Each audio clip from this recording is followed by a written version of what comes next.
I know I can't speak for everyone, but for me, I'm just, I was agnostic going into that concert, and I'm a firm believer in God now, because there's no way that, all that happened and that I made it, and I was blessed enough to still be here alive talking to you today.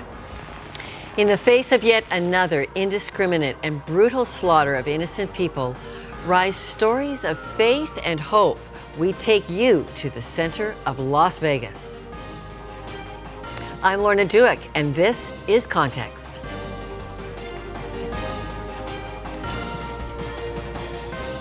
I'm Sheldon Neal in Las Vegas. Our Sheldon Neal is on location and brings us stories from the Las Vegas Strip. Las Vegas Mayor Carolyn Goodman talks with us about security after at least 58 lives were lost in the deadliest mass shooting in modern American history. And Joanna Johnson lived to tell the story of surviving the gunfire, and she tells us how, in an instant, her life changed forever. And one man's response to the tragedy is to reach out and mobilize. We'll also hear from Las Vegas native Jimmy Kimmel on gun control. But Mr. Kimmel is missing the heart of the violence problem. More on that in my snapshot coming up.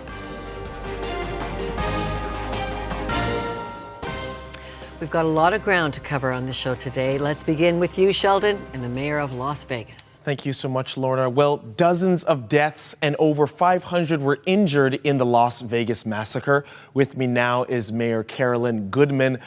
Las Vegas is known for its high security, and yet this tragedy has happened. What have the days and nights been like since your city has gone through what's now being called the deadliest mass shooting in modern U.S. history? Everybody's very, very pained, for sure. I know that we believe there are 58 new stars up in the sky. We've been to so many of the services and tried to extend our embrace to the families and friends of those that were lost. And of course, they came in from around the country, they came in from Canada, they came in from everywhere. And for us, it's really been a time of just great sadness, but we know it was a crazed animal. And certainly nothing that we would ever see coming. But you mentioned how well trained we are. I think we're probably one of the safest places in the world. We work at that all the time. Our hotels have wonderful security. Our hospitals, because we have so many visitors from dignitaries from around the world and this country. And so we're always prepared, but I mean, continuously working at it. And even I, as a mayor, and my husband, the mayor before I took office, went back to our federal emergency management training sessions for a week. And then all the pieces fit together so everybody knows in an emergency, in a crisis, what your job is, and you're to do that. And so while this was horrific and senseless and so sad, it could have been so much worse. You've said this act was carried out by one sick, demented soul, and that America was built on the land of the free. I'm wondering, do you think gun violence carried out by demented human beings can really ever be stopped? No, it's not. You've got people. Can you prevent it? Not unless people talk and say something and know that they are working with or have a relative or a friend who has a problem. That's the only way we get ahead of all of this. You previously supported gun control measures. 1 month after the Sandy Hook shooting, you were one of the 200 mayors to sign an open letter to then President Barack Obama asking for increased safety measures. But still, these horrific incidents aren't really changing. What can be done? It's not the U.S., it's worldwide. Know people, know when they're having problems, know when something's going on. I mean, we have a saying here in this country, see something, say something, which is in whether it's in airports, railroad stations, events, and that's been the mantra that we've been instructed, and everybody does do that. But it's deeper than that, because anybody who has a friend or a relative or an associate that knows something's happening and something's different needs not to keep it quiet and wonder if. They need to report it to an authority who can then go ahead in a proper manner, find out if there's anything there. This isn't something that is going to stop because, as I say, I mean, we've got over 1 billion people in this world, 1 billion. And so for this country, you're talking about 100, maybe even 200 people over a 52-year period. So to me, it's about being wise. I happen to believe in the right in this country, our Second Amendment, to bear arms, to carry a weapon. If you have the license and have gone through the proper checks. I am totally opposed to these assault weapons, which is why I signed on. But if you look at Sandy Hook, and you look at the Pulse nightclub, and you look at the Boston Marathon, and you look at these horrific Columbine, Aurora, those are individuals who managed to get weapons from somebody they knew and just take out innocent people. And so it really is, in each one of those instances, there was somebody that knew, whoa, something's wrong here. These people, these individuals, whether it's my relative or a friend or somebody I do business with, I know there's something wrong here. So people just need to have an assurance it doesn't hurt to say something. Mayor Carolyn Goodman, thank you so much for joining me. It's too much to even process. All these devastated families who now have to live with this pain forever because one person with a violent and insane voice in his head managed to stockpile a collection of high-powered rifles and use them to shoot people. A visibly upset Jimmy Kimmel on the violence that broke out in his hometown. Las Vegas was America's 40th mass shooting in the past 10 years. And here now with a report and reflection on gun violence, not only in the U.S., but here in Canada, Molly Thomas. The massacre in Las Vegas will forever be etched into our personal and collective conscience. 59 people lost their lives. More than 500 others are still fighting through their injuries. This was the worst mass shooting in U.S. modern history. And sadly, as we all know, it is not the first. Back in 2007, Virginia Tech made shocking headlines when a shooter, a student at the college, opened fire and killed 32 people on campus.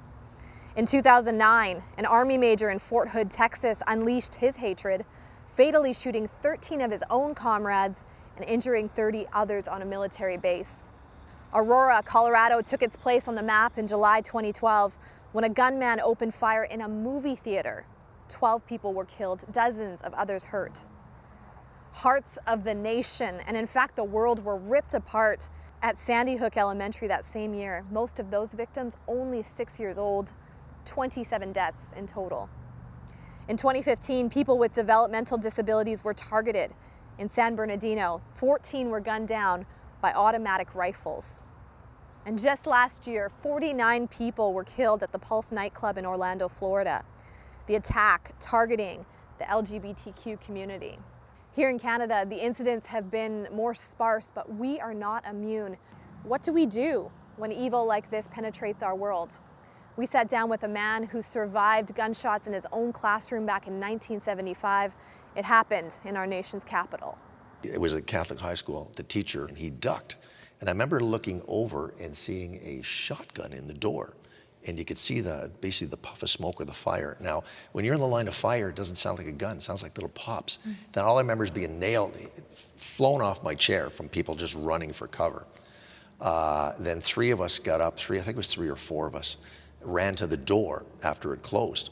And when we opened the door, we'd seen the shooter had blown his head off. So people assume that the shooting itself is the worst part, but they often don't consider the emotional aftermath. The thing that plagued me for a lot of years is the sounds and the smells. I could still, and I mean, I'm okay now, but up to about 2 years ago, if I told this part of the story, I'd cry every time. But I can still remember the boy who passed away screaming on the floor, "Somebody help me, God, somebody help me."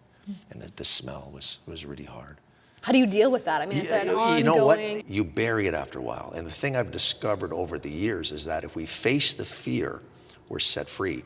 If we bury it, we're in bondage. So you would encourage, I guess, these recent Vegas victims whenever they are ready. That's right. They get have to back be there? ready. Exactly. When I say 9 times out of 10, you're set free. That 1 time out of 10, if you're not ready, it puts you in a deeper position. You have to realize that it wasn't your fault. I didn't cause that young man to open the door. Those people in Las Vegas didn't cause that guy to rain bullets down upon them. It's not their fault. And that takes time to reason out in your mind. You say that you don't know how people get through this without God, but you didn't know God before this happened. June 10th, 1976, a lady predicted the world was going to end that night. And it was on the news. It was a joke of I guess, the country. And I'm not sure what national news I was watching, but the world's going to end tonight at 9 o'clock, 9:30 in Newfoundland. And I was having dinner with a girlfriend at her house with her parents, and I said, I got to go. They said, why? I got to go back to the school, St. Pius X. The Catholic priest had started a Catholic charismatic prayer meeting. He became, for quote unquote, a born again Christian and started this prayer meeting for anyone who wanted to go. So I went there that night, and the world did end. It ended for me, and I accepted Christ as my Savior. It's still a long road, but I always had him to cry out to. God would never waste your pain, and he doesn't. He takes the pain that you've been through and uses it for good, because the best way to get healed is to go out and minister to someone else who has the same problem. Dennis, you personally went to the shooter's grave. Why did you do that? Well, actually, we're commanded to forgive. If we don't forgive, it becomes a psychosomatic problem later on. But I went to the grave and forgave the shooter. And that's, at least after that, I could start sleeping at night. But still took another 37 years. It was the 40th anniversary of the shooting where I actually went back to the classroom. I wept. It was hard. And when I opened the door from the classroom to that hallway again, it really hit me, because that's where I'd seen that young man's body. But the next day, here's the cool part. The next day I was working on a television show, and it was on post-traumatic stress. So I told the doctor after the show what I'd done. He says, you're healed, dude. You're healed. 9 times out of 10, if I can get my victims to go back to the scene of the crime, it's done. And you know what? Since that day, I've had no nightmares or anxiety attack. Gone. 2 years now. 2 years now. Just from revisiting. Just from revisiting and finally facing the fear. You have to face the fear to be set free. Thank you, Molly. A powerful Canadian perspective there. Now, we return to Las Vegas right after this. Still ahead, how the church is mobilizing in Sin City. And a woman tells her harrowing story surviving the Las Vegas concert carnage. Our Sheldon Neal now with a remarkable account of survival from the Las Vegas shooting tragedy. Talk to me about that day. What happened? We had been working for the past 2 days, Friday and Saturday, as normal. Went to work Sunday, 12 o'clock. Day went on normally, as it usually does. And around about 9:30, it seemed kind of slow and quiet, so people were being sent home early. Around about 10 o'clock, we heard something like fireworks. This is what everyone thought it was, fireworks. And I listened. As I listened, I said, that's not fireworks. That's not fireworks, because it kept going. And the people started running. They started running into where I was, because I walked around and saw and we didn't see anything. It wasn't normal, but it was quiet. It was just quiet. Seemed like how you say the calm before the storm. That's exactly how it was. So the people started running in, and as they started running, we heard the gunshot was more and more, and I was like, get out. I was telling people, get out of this venue, get out of the venue. And I kept thinking to myself, I said, my job is to get the people out first, and then get myself out. Not realizing that it was worse than it seemed. So I kept telling the people, come on, sending them out. But where I worked, there was a big fence there, and the area was like a maze. So it was a fence. It was fences that made you go in a maze. So everyone was blocked off. They couldn't get out. And as I was getting the people out, I just stood there and I was like, Lord, they were climbing the fence. And I was like, Lord, I can't climb this fence. And I was like, I don't know what I'm gonna do. I can't climb the fence. The people started tearing the fence down. fences coming down, and then they were going, just rushing, everyone's rushing. But as that was happening, there were other people that couldn't go anywhere. We became blocked in. So I sheltered them in this little area. It was like under the stairs. But then we started hearing the people that were on top of the stairs, because it was a makeshift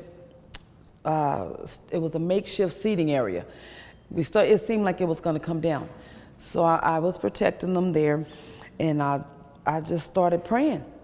I stood there and I was like, Lord, just put a shield around us, protect us, because we stuck. We can't go anywhere.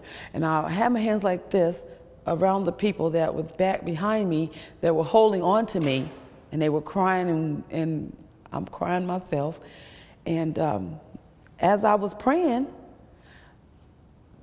a gentleman came in front of me, and he had on white.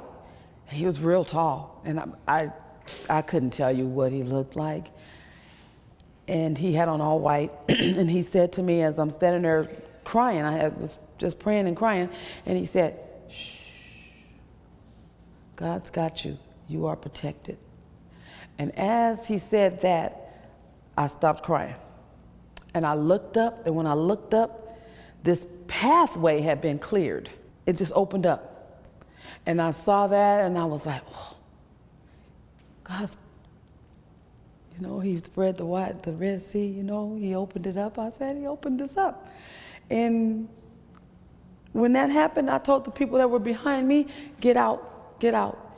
And I'm saying to myself, I know I gotta save myself.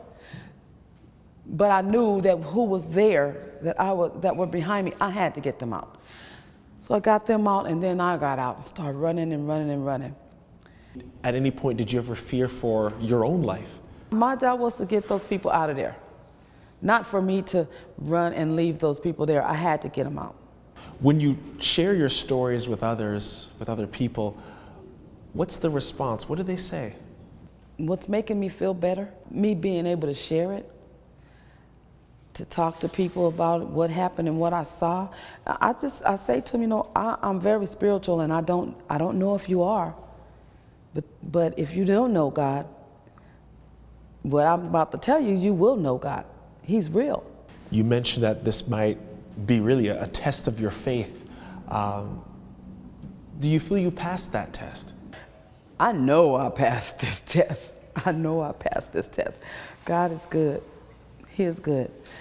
I had been going through a few things, and I was starting to feel a little doubtful. So that's why I know that when he came to me at that time, he let me know that I haven't left you, that you're still my child. I haven't left you, and you're going to be protected. I'm getting you out of here. Have you gone back to the site, and is it hard to go back? I have not went back to the festival grounds. That's going to be a minute. I haven't went back there to actually see the site after it happened. I'm going to go back. I'm going to go back there. But like I said, I went back to work, and that was at Mandalay Bay today in the actual hotel. How has this tragedy, all that has happened, how has this changed you? I'm still the same. It's just that now I am more aware that he is real, he is there. He says that, he comes, he is an on-time God. We serve the same God. He is an on-time God. He's never late. It's just his time. Our time is not always his time.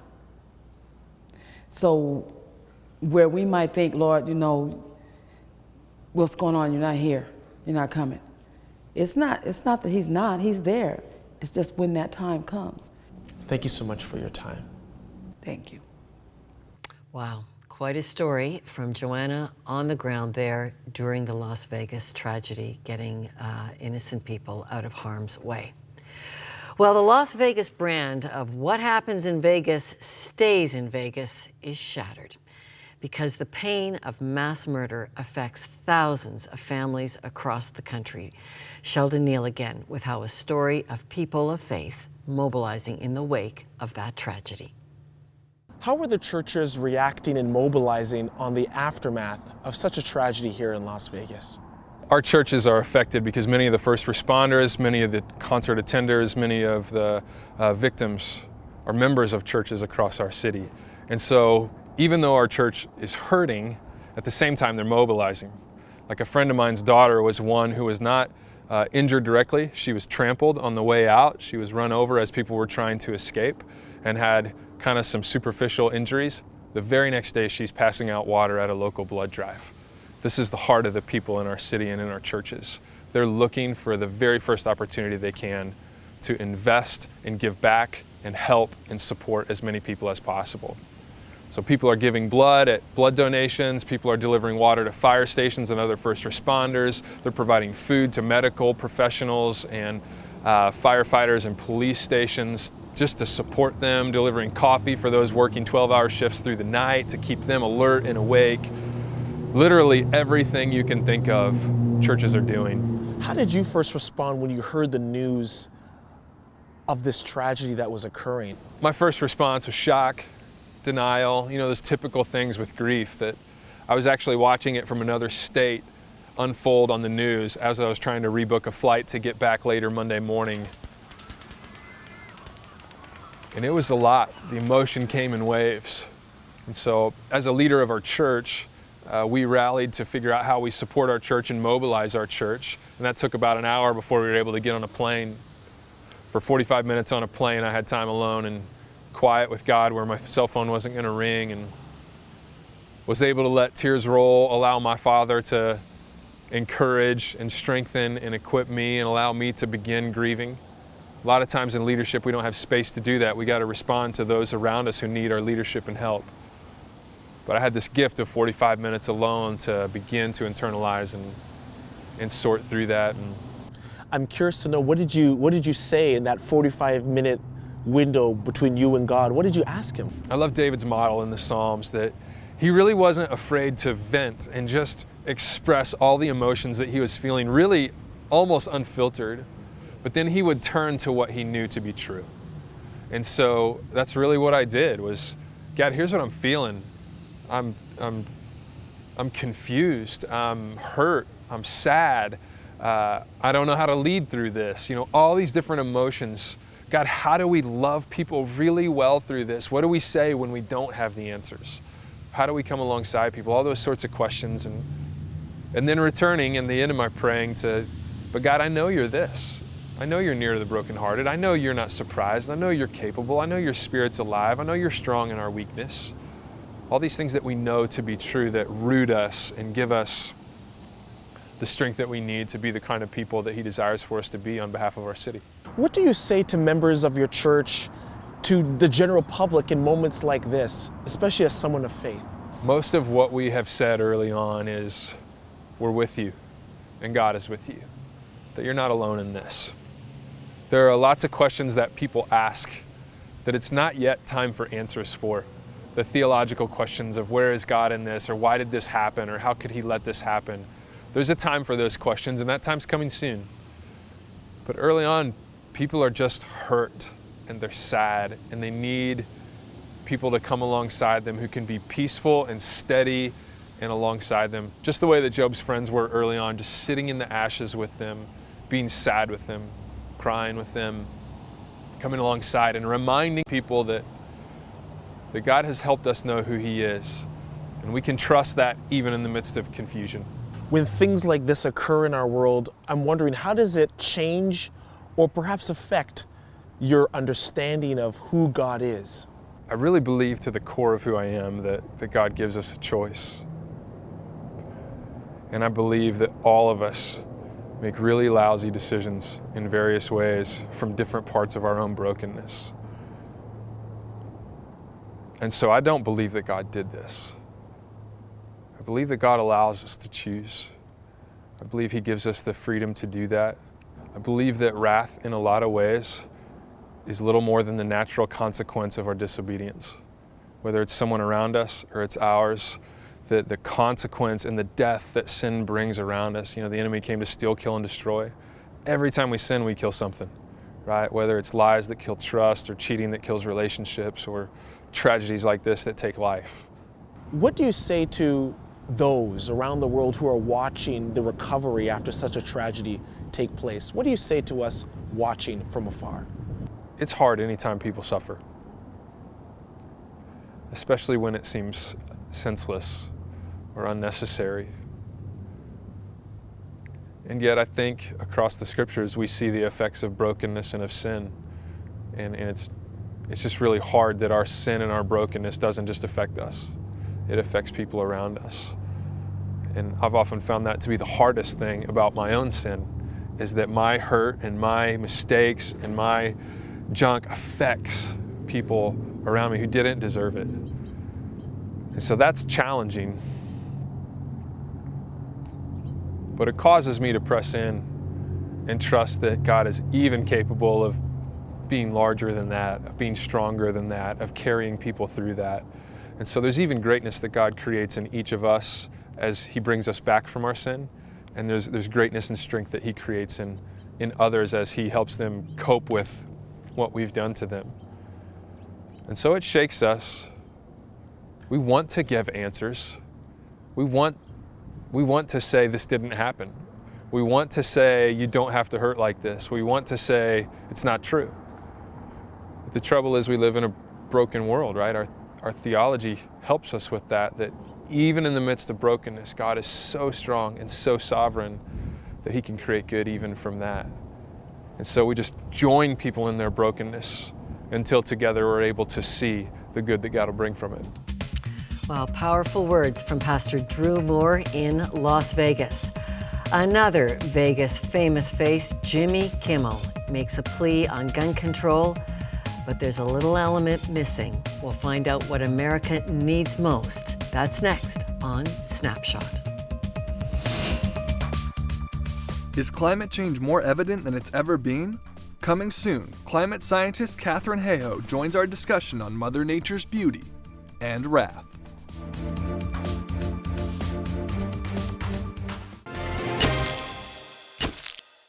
I just want to, laugh about things every night, but that it seems to be becoming increasingly difficult lately. It feels like someone has opened a window into hell. A broken-hearted comedian on his hometown of Las Vegas, Jimmy Kimmel, diagnosing what's gone wrong. You know, we do have work to do on closing that window from hell. Hell is where there is no God. God is love. But we actually live in ways, and in the worst of cases, the demented gunman, in a way where there's absolutely no God. We all do things to shut out God in little ways. But when you see it so drastically, as we saw in Vegas, no God, the love rules are off. Evil occurs, like the mass shooting that comedian Kimmel described as a regular part of life now. We can stop that. We don't have to let evil, either nationally or socially or even personally, be a regular part of life. We've got to say no to that. So when just one person ignores the love of God, hell starts its work. Vegas is the worst example of it. We in the media have a lot to account for in how we use the power of our voices to spread God's love or not. Every person, regardless of our venue, is responsible before God to close the window on hell. God's love will stop evil from being a regular part of our lives. Let's get active on knowing and living God's love in a louder way. That's why we do Context. That's why we look for God's love at work in the world. And you can read more about that on our website. Study along with us for living with God's love. I'm Lorna Dueck. Thanks from all of us for joining us.